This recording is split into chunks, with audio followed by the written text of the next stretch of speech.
رات گہری تھی، چاند بادلوں میں چھپ چکا تھا، ہوا بھی جیسے سانس رو کے کھڑی تھی، اور ایک ایسا راز جنم لینے والا تھا جو قیامت تک قرآن میں محفوظ کر دیا جائے گا۔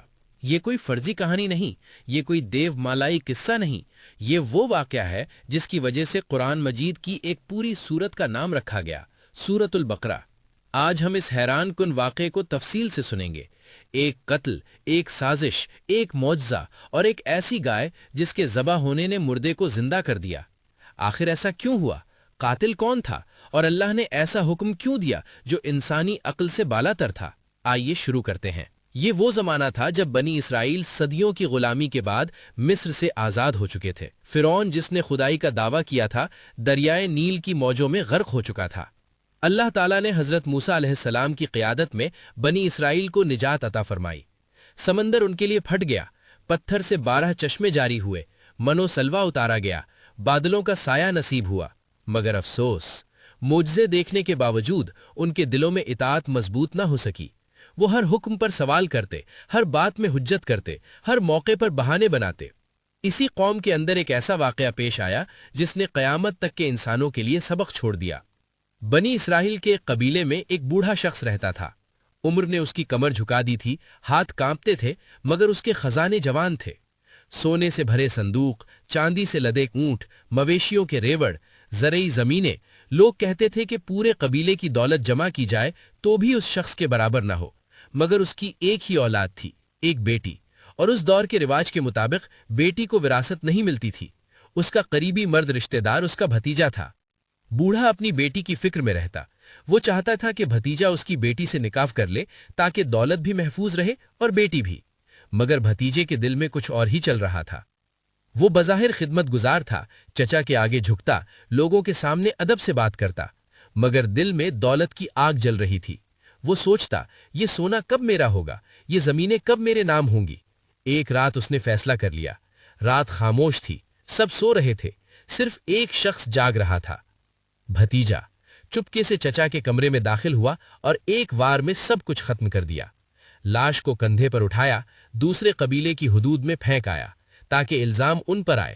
صبح لاش ملی، چیخیں بلند ہوئیں، بیٹی باپ کی لاش پر گر پڑی۔ بھتیجا بھی آیا، مگر آنسو جھوٹے تھے۔ اس نے دوسرے قبیلے پر الزام لگا دیا۔ دونوں قبائل میں جنگ ہونے والی تھی۔ لوگ حضرت موسیٰ علیہ السلام کے پاس پہنچے، ثبوت کسی کے پاس نہیں تھا۔ حضرت موسیٰ علیہ السلام نے اللہ سے دعا کی اور حکم نازل ہوا، گائے ذبح کرو۔ اللہ تمہیں حکم دیتا ہے کہ ایک گائے ذبح کرو۔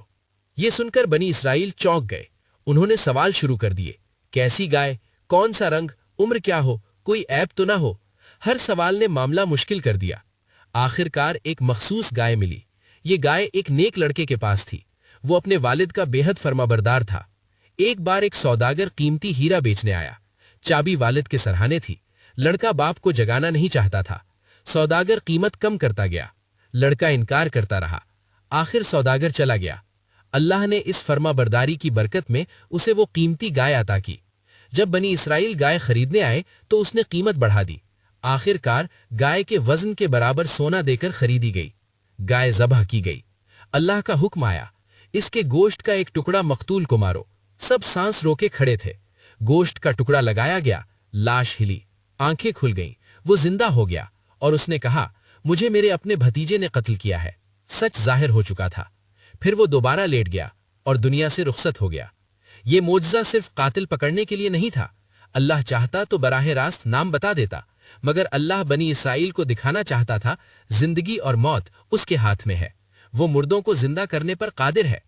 قرآن میں فرمایا، اسی طرح اللہ مردوں کو زندہ کرے گا۔ سوچئے، ایک لالچ نے ایک جان لے لی، مگر اللہ کے انصاف نے سچ کو زندہ کر دیا۔ آج بھی اگر ہم اللہ کے حکم پر سوال کرتے ہیں، ٹال مٹول کرتے ہیں، تو ہمیں بنی اسرائیل کا یہ واقعہ یاد رکھنا چاہیے۔ اللہ چاہتا ہے کہ ہم کہیں، سمعنا و اطعنا، ہم نے سنا اور ہم نے اطاعت کی۔